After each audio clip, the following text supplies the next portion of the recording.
बिस्मिल्लाहिर्रहमानिर्रहीम। खुश आमदीद रियल लाइफ इस्लाम 12 में, जहां हम नबी पाक के क़स्सों की रोशनी में आज की ज़िंदगी गुजारने का तरीका सीखते हैं। रूहानी रहनुमाई और मज़ीद बेहतरीन वीडियोज़ के लिए अभी सब्सक्राइब कीजिए। प्यारे दोस्तों, ये उसी ज़माने की बात है जब मक्का की फ़ज़ाएं शिर्क के अंधेरों में डूबी हुई थीं। जुल्म और जुल्म का बोलबाला था। ताकतवर कमज़ोरों को रौंद डालते थे और हक़ की आवाज़ कहीं सुनाई नहीं देती थी। ऐसे ही अंधेरे दौर में अल्लाह रब्बुल इज़्ज़त ने इंसानियत की रहनुमाई के लिए अपने आखिरी नबी हज़रत मोहम्मद सल्लल्लाहु अलैहि व आलिहि वसल्लम को मबूस फरमाया। आप सल्लल्लाहु अलैहि व आलिहि वसल्लम की ज़ात सच्चाई, रहमत और नूर का ऐसा चिराग बनी जिसने सदियों की तारीकी को उजाले में बदल दिया। प्यारे दोस्तों, ये उसी वक़्त की बात है जब हज़रत मोहम्मद सल्लल्लाहु अलैहि वसल्लम के द्वार में अरब में एक गांव था जिसका नाम फादास था। उस गांव में रुकाना नाम का एक मशहूर पहलवान रहता था जो बहुत ताकतवर और बड़ा शरारती था। उस जमाने में रुकाना को सबसे ज्यादा ताकतवर इंसान माना जाता था, क्योंकि कुश्ती में कोई भी उसके सामने टिक नहीं पाता था।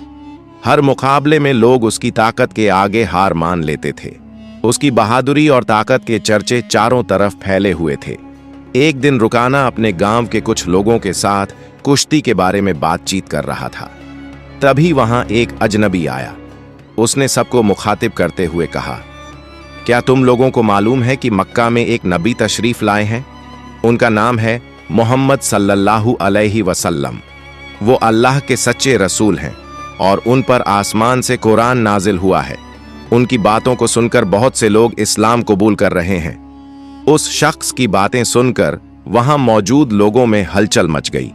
सब ने कहा, हमें भी उनसे मिलकर उनकी बातें सुननी चाहिए। रुकाना भी सोच में पड़ गया और थोड़ी देर बाद बोला, अगर वो वाकई अल्लाह के भेजे हुए नबी हैं तो मुझे उनसे कुश्ती करनी होगी। अगर मैंने उन्हें हरा दिया तो साबित हो जाएगा कि वो सिर्फ एक आम इंसान है। यही सोचते हुए रुकाना अपने घर लौट आया। उसका एक बेटा था, यजीद। वो भी अपने पिता की तरह बहुत ताकतवर था और उसने कभी किसी मुकाबले में हार नहीं मानी थी। रुकाना ने अपने बेटे से कहा, मैंने सुना है कि मक्का में मोहम्मद सल्लल्लाहु अलैहि वसल्लम नाम का एक शख्स है जिसे लोग बहुत बड़ा जादूगर कहते हैं। इसलिए मैं सोच रहा हूं कि मक्का जाकर उनसे मिलूं और उनके साथ कुश्ती करूं। ये सुनकर उसका बेटा यजीद बोला, अब्बा, मैं भी आपके साथ मक्का जाऊंगा। मैं भी देखना चाहता हूं कि वो वाकई में कौन है। कुछ दिन बाद रुकाना और उसका बेटा यजीद मोहम्मद सल्लल्लाहु अलैहि वसल्लम से मिलने के लिए मक्का की तरफ रवाना हो गए। लंबा सफर तय करने के बाद तपते हुए रेगिस्तान को पार करके वो आखिरकार मक्का पहुंच गए। लेकिन मक्का पहुंचते ही रुकाना ने महसूस किया कि उसके दिल में एक अजीब सी सुकून समा गई है। उसे यह भी महसूस हुआ कि मक्का के लोगों के चेहरों पर एक अलग ही रौनक है। ऐसा लग रहा था जैसे इस शहर का माहौल अल्लाह की रहमत से महक रहा हो। मक्का की फिजा देखकर रुकाना ने अपने बेटे से कहा, बेटा यजीद, मुझे लगता है कि यह जगह बहुत खास है। मैं अपने अंदर एक अनोखा सुकून महसूस कर रहा हूं। यजीद ने भी सिर हिलाते हुए कहा, अब्बा, मुझे भी वैसा ही महसूस हो रहा है। ऐसा सुकून और ऐसा खुशनुमा माहौल मैंने पहले कभी नहीं देखा। इसी बीच उन्होंने कुछ लोगों को देखा और उनके पास जाकर पूछा, क्या आप हमें बता सकते हैं कि मोहम्मद सल्लल्लाहु अलैहि वसल्लम कहां मिलेंगे? लोगों ने जवाब दिया, आप कौन हैं और कहां से आए हैं? रुकाना ने कहा, मेरा नाम रुकाना है, मैं बहुत दूर से आया हूं और मैं एक मशहूर पहलवान हूं। यह सुनकर लोगों ने कहा, हमारे नबी मोहम्मद सल्लल्लाहु अलैहि वसल्लम अल्लाह के भेजे हुए रसूल हैं और इस समय मस्जिद में मौजूद हैं। यह सुनकर रुकाना और यजीद मस्जिद की ओर बढ़े। जब वे मस्जिद में दाखिल हुए तो उन्होंने देखा कि एक बुजुर्ग व्यक्ति शांति और नूरानी चेहरे के साथ बैठे थे। उनके चेहरे पर एक ऐसी मुस्कान थी जो दिल को सुकून देने वाली थी। ऐसा लग रहा था जैसे वे सभी का स्वागत कर रहे हों। रुकाना ने ध्यान से देखा और समझ गया कि यही वही व्यक्ति हैं जिनके बारे में उसने सुना था। वह उनके पास गया और आदर के साथ सलाम करते हुए बोला, हे मोहम्मद, क्या आप वही व्यक्ति हैं जिनके बारे में लोगों से सुना है? लोग कहते हैं कि आप अल्लाह के भेजे हुए रसूल हैं। मोहम्मद सल्लल्लाहु अलैहि वसल्लम ने बड़े ही नरम लहजे में जवाब दिया, वलैकुम अस्सलाम। हाँ, तुमने सही सुना है, लेकिन तुम कौन हो और कहां से आए हो? रोकाना ने आदर से कहा, मैं बहुत दूर से आपकी तलाश में आया हूं। मेरा नाम रोकाना है और मैं इस दौर का सबसे ताकतवर पहलवान हूं। अब तक मैंने कभी किसी कुश्ती में हार नहीं मानी। रसूल पाक सल्लल्लाहु अलैहि वसल्लम ने मुस्कुराते हुए कहा, रोकाना, पहले बैठो, फिर हम बातें करेंगे। रोकाना सोचने लगा कि ये शख्स आखिर मुझसे क्या बात करना चाहते हैं। तभी मोहम्मद सल्लल्लाहु अलैहि वसल्लम ने बहुत ही नरमी से कहा, रोकाना, अल्लाह से डरो। तुम्हारे जिस्म में जो ताकत है वो उसी अल्लाह ने दी है जिसने तुम्हें इतना बड़ा पहलवान बनाया है।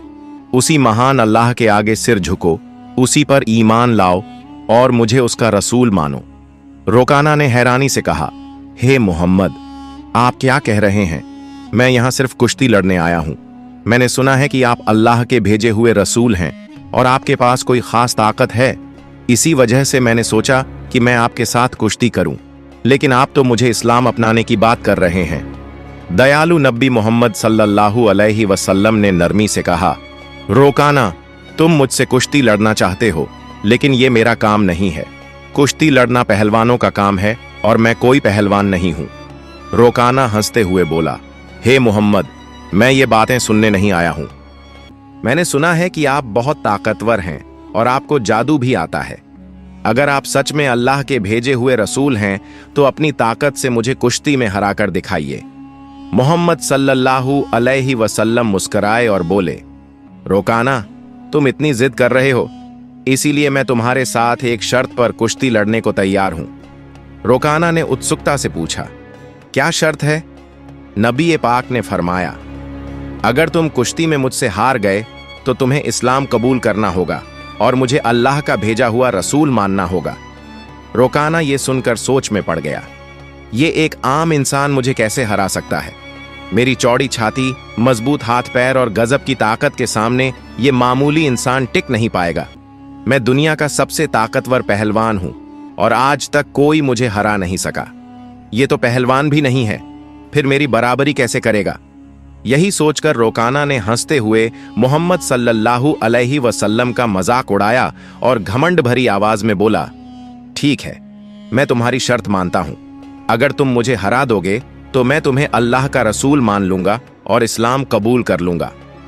इसके बाद कुश्ती के लिए एक बड़ा मैदान तय किया गया। मक्का और आसपास के इलाकों से लोग ये मुकाबला देखने उमड़ पड़े। हर कोई उत्सुक था कि क्या होगा।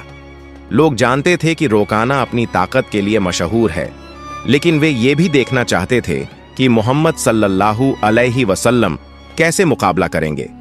जब मुकाबला शुरू हुआ तो मोहम्मद सल्लल्लाहु अलैहि वसल्लम और रोकाना मैदान में उतरे। रोकाना ने हमला करने के लिए कदम बढ़ाया, लेकिन तभी नबी पाक ने बड़ी आसानी से उसे पकड़कर एक झटके में उठा लिया और जमीन पर पटक दिया। रोकाना को यकीन ही नहीं हुआ कि वो इतनी आसानी से गिर गया। उसने खुद को संभालने की कोशिश की, लेकिन उसे महसूस हुआ कि उसकी आधी ताकत खत्म हो चुकी है। रसूल अकरम सल्लल्लाहु अलैहि वसल्लम ने मुस्कुराते हुए फरमाया, ए रोकाना, तुम हार चुके हो। अब भी क्या तुम मुकाबला जारी रखना चाहते हो? क्यों नहीं अपनी हार मान लेते और इस्लाम कबूल कर लेते? लेकिन घमंडी रोकाना ने कहा, नहीं, ये तो बस एक इत्तेफाका था। मुझे एक और मौका दो, इस बार मैं तुम्हें जरूर हरा दूंगा। मोहम्मद सल्लल्लाहु अलैहि वसल्लम ने कहा, ठीक है, मैं तुम्हें एक और मौका देता हूं, लेकिन अगर इस बार भी तुम हार गए तो तुम्हें अपनी हार माननी होगी और इस्लाम कबूल करना होगा। लोगों की निगाहें फिर से मुकाबले पर जम गईं। इस बार रोकाना ने अपनी पूरी ताकत लगा दी और हर कोशिश की कि किसी भी हाल में नबी पाक को हरा दे। लेकिन जैसे ही उसने हमला करने के लिए कदम बढ़ाया, मोहम्मद सल्लल्लाहु अलैहि वसल्लम ने फिर से उसे उठाकर जमीन पर पटक दिया। रोकाना को फिर से हार का सामना करना पड़ा। रसूल पाक ने कहा, ए रोकाना, अब भी क्या तुम्हें यकीन नहीं हुआ? मान लो कि अल्लाह ने मुझे सच्चाई के साथ भेजा है, अभी भी वक्त है, ईमान ले आओ। लेकिन रोकाना का अहंकार उसे हार मानने नहीं दे रहा था। वो अपने मन में सोच रहा था, मैंने तो कभी किसी से कुश्ती में हार नहीं मानी, फिर यह कैसे हो सकता है कि मैं किसी ऐसे इंसान से हार जाऊं जो पहलवान भी नहीं है। इसलिए उसने फिर से कहा, मुझे एक आखिरी मौका दो। हमारे नबी सल्लल्लाहु अलैहि वसल्लम तो रहमत लिल आलमीन, सभी संसार के लिए रहमत थे। उन्होंने फिर से उसे मौका दिया। तीसरी बार मुकाबला शुरू हुआ। इस बार रोकाना ने अपनी पूरी ताकत लगा दी, लेकिन जैसे ही उसने हमला करने के लिए कदम बढ़ाया, नबी सल्लल्लाहु अलैहि वसल्लम ने फिर से उसे उठाकर जमीन पर पटक दिया। अब रोकाना उठने की कोशिश कर रहा था, लेकिन उसकी ताकत खत्म हो चुकी थी। उसे समझ में आ गया कि मोहम्मद सल्लल्लाहु अलैहि वसल्लम कोई आम इंसान नहीं है, बल्कि अल्लाह के भेजे हुए सच्चे रसूल हैं और इस्लाम सबसे बेहतरीन धर्म है। रोकाना ने कहा, हे अल्लाह के नबी, अब मुझे यकीन हो गया है कि आप सच में अल्लाह के रसूल हैं और इस्लाम सच्चा धर्म है। मैं आपको नबी के रूप में स्वीकार करता हूं और अल्लाह पर ईमान लाता हूं। जब रोकाना ने इस्लाम स्वीकार कर लिया तो रसूल सल्लल्लाहु अलैहि वसल्लम ने फरमाया, अब तुम सच्चाई को समझ चुके हो। असल में इंसान कभी भी अपनी ताकत से मजबूत नहीं होता। अल्लाह ने मुझे जो ताकत दी है, उसी की वजह से आज तुम मुझसे हार गए हो, और यह भी अल्लाह ही की मर्जी थी कि तुम इतने बड़े पहलवान बने। अगर अल्लाह नहीं चाहते तो मैं तुम्हें हराने की ताकत भी नहीं रखता। रसूल सल्लल्लाहु अलैहि वसल्लम की ये बातें सुनकर रोकाना की आंखों में आंसू आ गए। उसने खुशी और सुकून के साथ इस्लाम स्वीकार कर लिया। यह घटना हमारे नबी की महानता का एक जिंदा चमत्कार थी। लेकिन तभी एक और चुनौती सामने आ गई। रोकाना का बेटा यजीद, जो खुद भी एक मशहूर और ताकतवर पहलवान था, अपने पिता की हार को स्वीकार करने के लिए तैयार नहीं था। उसके अंदर एक अजीब सा आत्मविश्वास था जो उसे अपने पिता की हार का बदला लेने के लिए उकसा रहा था। यजीद ने गुस्से और जोश में भरकर रसूल सल्लल्लाहु अलैहि वसल्लम को ललकारा, आपने मेरे पिता को कुश्ती में हराकर यह साबित कर दिया कि आप असाधारण इंसान हैं, लेकिन मैं अब आपकी ताकत को परखना चाहता हूं। क्या आप मेरे साथ कुश्ती लड़ेंगे? रसूल सल्लल्लाहु अलैहि वसल्लम ने यजीद की आंखों में देखा और समझ गए कि उसके दिल में अभी भी संदेह बाकी है। उसे ईमान की रोशनी की जरूरत थी, इसलिए उन्होंने मुस्कुराते हुए उसका चुनौती स्वीकार कर लिया। यजीद ने खुद को लड़ाई के लिए तैयार किया। वह भी अपने पिता की तरह ताकतवर था और उसने कभी किसी से हार नहीं मानी थी। उसके मन में एक ही बात चल रही थी कि वह मोहम्मद सल्लल्लाहु अलैहि वसल्लम को हराकर अपने पिता की हार का बदला लेगा और अपने परिवार की इज्जत वापस पाएगा। जब कुश्ती शुरू हुई तो यजीद ने अपनी पूरी ताकत लगा दी और मोहम्मद सल्लल्लाहु अलैहि वसल्लम पर हमला किया, लेकिन हमारे नबी ने हर एक वार को आसानी से रोक लिया। यजीद हैरान रह गया। फिर रसूल सल्लल्लाहु अलैहि वसल्लम ने उसे एक मौका दिया ताकि वह अपनी पूरी ताकत आजमा सके। यजीद ने पूरी ताकत से हमला किया, लेकिन इस बार भी रसूल सल्लल्लाहु अलैहि वसल्लम ने उसे जमीन पर गिरा दिया। यजीद का शरीर इतनी जोर से जमीन से टकराया कि उसे लगा जैसे उसकी हड्डियां टूट गई हों। उसने फिर से उठने की कोशिश की, लेकिन उसके पैरों में अब ताकत नहीं बची थी। उसने जब नबी सल्लल्लाहु अलैहि वसल्लम की ओर देखा तो उनके चेहरे पर एक शांति भरी मुस्कान थी। फिर हमारे नबी ने उसका हाथ पकड़कर कहा, ओ यजीद, तुम सच में बहादुर हो, लेकिन याद रखो कि असली ताकत अल्लाह रब्बुल आलमीन के हाथ में है। यजीद ने देखा कि अल्लाह ने अपने नबी को कितनी ताकत दी है। नबी सल्लल्लाहु अलैहि वसल्लम ने यजीद से पूछा, क्या अब भी तुम्हारे दिल में कोई शक बाकी है? यह सुनते ही यजीद की आंखों से आंसू बहने लगे।